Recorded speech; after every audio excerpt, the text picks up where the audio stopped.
Varicose veins కి సరైన చికిత్స కోసం సంప్రదించండి ఎవిస్ హాస్పిటల్.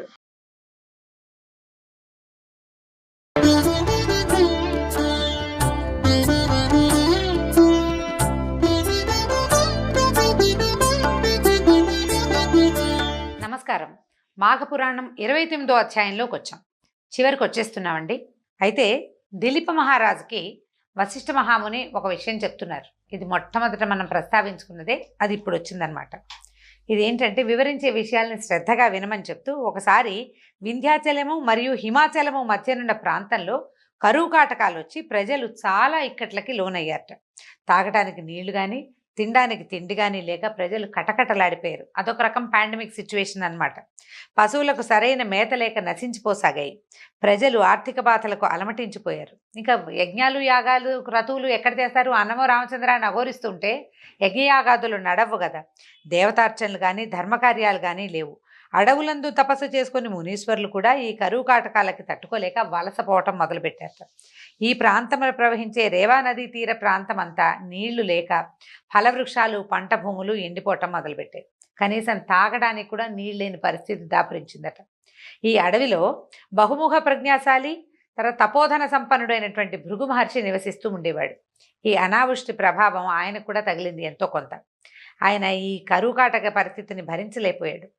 ఎంతో కాలంగా నివాసం ఉంటున్న ప్రాంతాన్ని వదలలేకపోయాడు. ఇక వదలలేక హిమాలయ ప్రాంతానికి వలస వెళ్ళిపోయాడట. మనం కూడా ఉన్న ఊరు కన్నతల్లి అంటాం, వదిలిపెట్టలేకపోతాం కదా. ప్లేస్ మారటం చాలా కష్టసాధ్యమైన సంగతి.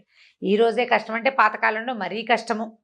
అయితే ఈ హిమాలయ పర్వత ప్రాంతము పడమటి దిక్కున ఒక కొండచర్య ఉందట. ఆ కొండచర్య అక్కడున్న కైలాస పర్వతానికి సమీపంలో ఉంది. హిమాలయ ప్రాంతం అంతా మంచుతో కప్పబడి ఉండటం చేత కైలాస పర్వతం వెండి కొండలాగా ప్రకాశిస్తూ ఉండేదట. ఆ ప్రాంతం అంతా ఇంద్రనీల మణులు నిక్షిప్తమై ఉండటం. ఇంద్రనీల మణులు అంటే నల్లగా ఉంటాయి కదా, కొంచెం బ్లూయిష్గా ఉంటాయి, నీలంగా కనిపిస్తాయి, కానీ నల్లటివి. కప్పుకొని చూస్తే నలుపు, ఎండ కనుక పడితే నీలం కనిపిస్తుంది అనమాట. అటు కాంతితో ధగధగా మెరుస్తూ ఉండేదట. ఎండ పడేసరికి ఈ మణుల మీద ఎండపడి అది వెండికొండ మీద, ఈ మంచు మీద పడి వెండికొండలాగా కనపడేదనమాట. ధగధగాయమానంగా ఉండేది. అయితే జ్ఞానులు, మహర్షులు, సిద్ధులు, తపోశక్తి సంపన్నులు ఇత్యాదులంతా వచ్చి మన పరమేశ్వరుని కొనియాడి ఎంతో ఆధ్యాత్మిక చింతనలో మునిగిపోతూ ఉండేవాళ్ళు. ఆ ప్రాంతానికి వచ్చి యక్షకిన్నర కింపురుషాది గంధర్వులందరూ విహారాని కోసం ఇక్కడికే వచ్చేవాళ్ళు అని చెప్పేసరికి దిలీప మహర్షి అడుగుతున్నారు, ఈ ప్రాంతం పర్వత వైశిష్ట్యత కడు రమ్యంగా ఉంది, ఇంకా వింత కొలుపుతోంది, మరిన్ని విశేషాలు చెప్పండి. ఏమిటి అక్కడ విశేషాలు, ఇంకా ఏముంటాయి ఆ అడవిలో? మీరు విజ్ఞాన సంపన్నులు, సర్వశాస్త్రాలు మీకు తెలిసిన వాళ్ళు, వింటూ ఉంటే మంచు పడటం వల్ల ఉన్న కొండ వెండి కొండలాగా మెరుస్తుందంటే ఎంత విశేషమైన సంగతి, అందుకని ఇంకా చెప్పండి అని అడిగట. అప్పుడు వశిష్ఠుడు ఏం చెప్పారంటే, వింత వింత వన్యమృగాలు, పలు రకాల పక్షులతో నిండి ఉండే ఆ పర్వతము చాలా విచిత్రమైనది, గొప్పదట. కడు వింత గొలుపుతుంది. ఇక్కడున్న చెట్లు చిత్రాతి చిత్రమైన వర్ణాలు, ఫలపుష్పాదులతో నిండి ఉండి కడు రమ్యంగా ఆకర్షణీయంగా ఉండేవి. ఆ పర్వతరాజం 30 యోజనాల పొడుగు, 10 యోజనాల ఎత్తుతోటి ఉన్నతంగా ఉండేదన్నమాట. అంత ఎత్తుండేది. తర్వాత ప్రకృతి సౌందర్యాన్ని అంతటినీ సంతరించుకున్న ఆ పర్వతరాజం దగ్గరికి ఈ భృగు మహర్షి వెళ్ళిపోయాడు. పర్వతం యొక్క అందచందాలకి, సుందరమైన నయనానందకరమైన దృశ్యాలకి ఎంతో ఆశ్చర్యం చెంది ఏం చేశాడు, అక్కడే ఉండిపోయాడనమాట. తాను తదేక దీక్షతోటి తపస్సు చేసుకోవడానికి ఈ ప్రాంతం అనువుగా ఉంటుందని భావించాడు. ఒక చిన్న ఆశ్రమం నిర్మించుకుని తపస్సు ప్రారంభించాడట. ఇట్లా కొంతకాలం గడిచిపోయింది. భృగు మహర్షి యొక్క తపస్సు నిర్విఘ్నంగా కొనసాగేది. ఈ పరమ నిష్ఠాగరిష్ఠుడైన భృగువుకి ఈ ప్రాంతం ఎంతో తగినట్టుగా ఉంది. ఆయన సంతృప్తిగా ఇక తపస్సే, ఇక రెండో వ్యవహారం లేదనమాట. ఇలా ఉంటుండగా ఒక రోజట ఒక గంధర్వుడు భార్యా సమేతుడై ఆ పర్వతం మీదకి విహారానికి వచ్చాడు. గంధర్వులు వస్తారు. వీళ్ళంతా ఏంటంటే గంధర్వులు, కిన్నరులు, కింపురుషులు, యక్షులు ఒంటరిగా తిరగరు, జంటగానే తిరుగుతారట. ఎక్కడ ఏ కథల్లోనూ ఒక గంధర్వుడు అలా కనిపించదు. ఇద్దరు భార్యాభర్త, గంధర్వులు యక్షులు ఇద్దరు, కిన్నరులు కింపురుషులు కూడా ఇద్దరిద్దరు అట్లా తిరుగుతారనమాట. విహారానికి భూలోకంలో చాలా ప్రాంతాలకి తిరుగుతూ ఉంటారట ఈ గంధర్వులు. ఒకనాడు వచ్చి ఇక్కడ ఉన్నటువంటి ఈ భృగు మహర్షిని చూశాడు. చూసి ఆ భృగు మహర్షి తపస్సు, ఆయన తాలూకా స్థిమితమైన ఆయన సమాధి చూసేసరికల్లా అతను చాలా ఆకర్షితుడైపోయాడు. అయి ఆయన దగ్గరకు వచ్చి కూర్చున్నాడు. కూర్చుని తన కష్టం చెప్పుకుంటున్నాడు అనమాట. మహాత్మా, తమరు తపోశక్తి సంపన్నులు, సర్వజ్ఞులు, కాబట్టి మీరు దయతలిచి నా కష్టాన్ని కడతీర్చమని ప్రార్థిస్తున్నాను అన్నాడు. భృగు మహర్షి అన్నాడు, నీకు వచ్చిన కష్టం ఏమిటి గంధర్వ? నువ్వెందుకు ఇంత విచారంగా ఉన్నావు? నీ వృత్తాంతం అంతా నాకు చెప్పమన్నాడు. అనేసరికల్లా గంధర్వుడు చెప్తున్నాడు, అయ్యో మహర్షి, నా కష్టాన్ని నేనేమని విన్నవించను. నా పూర్వజన్మ పుణ్యఫలం వల్ల స్వర్గం ప్రాప్తించింది. కానీ ఎందుచేతనో నాకు ఈ పులి ముఖము కలిగినది. నాకు ఈ దురవస్థ ఎందుకు కలిగిందో తెలియకున్నది. నే చేసిన పాపమేదో బోధపడుకున్నది. ఈ పులి ముఖంతో కడు బాధలు పడుతున్నాను. ఎవరికి నా ముఖము చూపించలేకున్నాను.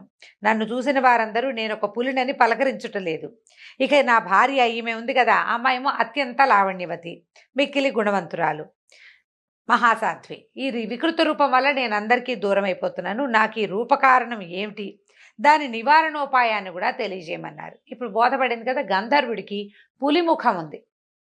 పూర్తిగా పులిలాగా లేదు, కానీ పులిలాగా అనిపించే ముఖం. ముఖ కవళికలు అలా కనపడతాయన్నమాట. ఒక వికృతమైన రూపం పులిలాగా కనపడేసరికల్లా ఇతరులు ఎవరు దగ్గరికి రారు, స్నేహం చెయ్యరు. ఏదో శాపవశాత్తు వీడికి ఇది కలిగింది, ఈ శాపగ్రస్తుడితోటి మాట్లాడకూడదని ఇతరులు ఇతన్ని పరిహరించేసేవాళ్ళు. లేకపోతే పులి ముఖం ఎలా వస్తుంది? శరీరం అంతా బంగారంతో దగదగలాడిపోతున్న గంధర్వుడికి ముఖం పులిగా ఉంది అంటే వాడేదో శాపగ్రస్తుడు. అలాంటి వాడితో మాట్లాడకూడదు. దాంతో చాలా ఇబ్బంది పడుతున్నాను. నా భార్య పరమసాధ్వి, నేనంటే అపరిమితమైన ప్రీతి, నన్ను జంటబాయకుండా ఉంటుంది. ఈ పులి ముఖంతో నేను పడే ఇబ్బంది అంతా ఇంత కాదు. నా భార్యను సంతోషపెట్టడానికి కూడా నా ముఖం మారాలి. అసలు నాకు ఈ దురవస్థ ఎందుకు వచ్చిందో చెప్పమన్నాడు. గంధర్వుని వృత్తాంతము, అతని దీనాలాపాలు విని అతని వికృతమైన రూపాన్ని చూసినటువంటి భృగు మహర్షి హృదయం ద్రవించిందట. తన హృదయాన్ని ఎవరు అయ్యో కలిసి, అయ్యో ఎట్లా ఉంది, ఇంత దురవస్థ ప్రాప్తించిందే వీడికి అనిపించింది. అతనికి ఈ వికృత రూపంలో ఉన్న గంధర్వుడికి ఎలాగైనా సాయం చేయాలని నిశ్చయించుకుని, ఓ గంధర్వుడా, నువ్వు మిక్కిలి దురదృష్టవంతుడివి, భాగ్యహీనుడివి. నీ అదృష్టహీనత వల్లే నీకు ఈ దురవస్థ వచ్చింది. మనిషికి 3 చాలా కష్టం కలిగించే ఉంటాయి. ఏమిటది? పేదరికము, పాపము, దురదృష్టము. ఈ 3 చాలా కుంగదీస్తాయి. కాబట్టి వీటిని నివృత్తి చేసుకోవాలి. ఇది ఒక్క మాఘస్నానం వల్లే సాధ్యపడుతుంది. దీనికి అదే పరమౌషధం. మాఘస్నానము వల్ల, మాఘమాస స్నానం వల్ల ప్రతివారు జాతి కుల మత భేదములు లేకుండా జనులందరూ ఈ మాఘంలో స్నానం చేస్తే తమ తమ పాపాలని నివృత్తి చేసుకోవచ్చు. కావున నువ్వు కూడా నీ భార్యతో సహా ఈ మాఘమాస పర్వదినములందు నదీ స్నానముని ఆచరింపుము. నీకు శుభములు చేకూరగలవు. ఇది మాఘమాసమే. కావున మీరిద్దరూ నదీ స్నానం చేసి పవిత్రులై విష్ణు పూజ నిర్వర్తించండి, మీకు మేలు జరుగుతుంది అని చెప్పాడు. మాఘమాసము నదీ స్నానం చేసుకోగానే నీ కష్టాలు తొలుగుతాయి, భయపడద్దు, నీ మనోవాంఛ నెరవేరుతుంది అని మాఘమాస విశిష్టతను గురించి భృగు మహర్షి ఈ గంధర్వుడికి తెలియచేశాడు. అయితే వీళ్ళు దేవతలు కదండి, పైన లేదా స్వర్గంలో వాళ్ళకి తెలియలేదా ఇవన్నీ? వాళ్ళకు కూడా ఉంది కదా విరజా నది, గంగానది ఉంది కదా స్వర్గంగా, అక్కడ ఉంది కదా, ఎందుకు ఈ భూలోకంలోకి వచ్చారండి అని అడుగుతాం. మామూలుగా మనకు వస్తుంది అలాంటి అనుమానం. ఇవి భూలోకవాసులు చేయదగినవి. స్వర్లోకవాసులకి ఇలాంటి పరిహారాలు అక్కడ ఎవరు చెప్పరు. వాళ్ళు భూలోకంలోకి వచ్చి తెలుసుకుంటేనే ఇది సాధ్యపడుతుంది. గంధర్వుడు వచ్చింది భూలోకానికి. ఆ భూలోకంలో హిమాలయాల దగ్గరున్న భృగు మహర్షిని అడిగాడు. ఆయన తను చెప్పగలిగినవి, భూలోకంలో భూలోకవాసులకి ఎలాంటి అవకాశం ఉందో ఆ అవకాశాన్ని చెప్పాడు. అది ఎవరికైనా కుదురుతుంది అని చెప్పబడింది. కాబట్టి ఇతను చేసి గంధర్వుడు కూడా తన పాపాన్ని పోగొట్టుకుని పులి ముఖం నుంచి మామూలు ముఖాన్ని పొందుతాడనమాట. అయితే గంధర్వుడు అతని భార్య కూడా శ్రద్ధగా ముని చెప్పింది విన్నారు. మాఘమాస మహాత్మ్యాన్ని తెలుసుకున్నారనమాట. వెంటనే సమీపంలో ఉన్నటువంటి నదిలో సతీ సమేతంగా గంధర్వుడు ముని చెప్పినట్లే స్నానం చేశాడు. ఇప్పుడు హిమాలయాలకి సమీపంలో ఏముందండి? నది, గంగా నది ఉంది కదా, గంగ ఉంది. అందులో స్నానం చేసేసరికల్లా వెంటనే అతనికున్న పెద్ద పులి ముఖం కలిగిన రూపం పోయి అందమైన ముఖవర్చస్సు అతని సొంతమైపోయిందట. భర్తను చూసిన ఆ గంధర్వుని భార్య ఆనందంతో ఉబ్బి తబ్బిబ్బైపోయింది. ఇదేమిటండి, వీడు ఓసారి చేయంగానే వీడికి మామూలు వీడి శాపం పోయింది అని అడగాల్సిన అవసరం లేదండి. ఎందుకంటే ఇప్పుడు నేను గంధర్వుడిని, నాకు స్నానం చేస్తే నాకు ఫలితం వస్తుందా అని అనుమానపడలా. ఓసారి చేయాలా, ఎన్నిసార్లు చేయాలి, ఎన్ని రోజులు చేస్తే ఫలితం వస్తుంది అని అడగల. చేయమన్నారు, చేశారు, అంతే. విశ్వాసము నమ్మకము ఉంటే ఫలితం దొరుకుతుంది. అతను భృగు మహర్షిని నమ్మాడు. ఆయన తనకి శాపావసానాన్ని చెప్తాడని, తన బాధను పోగొడతాడని త్రికరణ శుద్ధిగా నమ్మటము, ఆయన చెప్పిన తాలూకు పరిహారాన్ని వెంటనే చేయటం వల్లే అతనికి వెంటనే ఫలితం లభించిందనమాట. ఈ భర్తను చూసి ఆనందంతో భార్య ఉబ్బి తబ్బిబ్బైపోయింది. సంతోషం పట్టలేకపోయింది. భర్తను కౌగిలించుకుని ఎంతో ఆనందించింది. కొంతసేపటికి గంధర్వ దంపతులిద్దరూ తేరుకుని మునిశ్రేష్ఠుడైన భృగు మహర్షి వద్దకు వచ్చారు. వారిద్దరూ మహర్షికి సాష్టాంగ దండ ప్రణామాలు చేసి ఆయన్ని వేనోళ్లతోటి 1000 నోళ్లతోటి పొగిడి తమ నిజవాసానికి వెళ్ళిపోయారు. భృగు మహర్షి కూడా వాళ్ళని హృదయపూర్వకంగా దీవించి పంపేశారు. ఈ విధంగా ఈ గంధర్వ రాజకుమారుని యొక్క చరిత్రని దిలీప మహారాజుకి తెలియజేశారు. ఇది స్నాన మహత్యం తెలిపే కథల్లో ఇది కూడా ఒకటి. అయితే ఇంత విపరీతమైన ఫలితాన్ని ఇవ్వకపోయినా ఆరోగ్యాన్ని తప్పకుండా ఇస్తుంది. నదీ స్నానం అత్యంత శ్రేష్టము. ఈ సంవత్సరం కుదరలేదని బెంగపెట్టుకోకండి. ఇంట్లో చేసినా పనికొస్తుందని చాలా చోట్ల చెప్పబడింది. ఇంట్లో వేడి నీళ్ళ స్నానం చేసినా ఫలితం వస్తుంది. నదీ స్నానం చేసే అవకాశం ఉంటే ముందు రోజుల్లో ఎప్పుడైనా ప్రయాగ లాంటి తీర్థాలకి వెళ్ళగలిగితే అది ప్లాన్ చేసుకుని సరిగ్గా ఈ మాఘమాసపు కాలంలో కనుక వెళ్తే మనకి ఉత్తరోత్తర మంచి ఫలితం లభిస్తుందండి.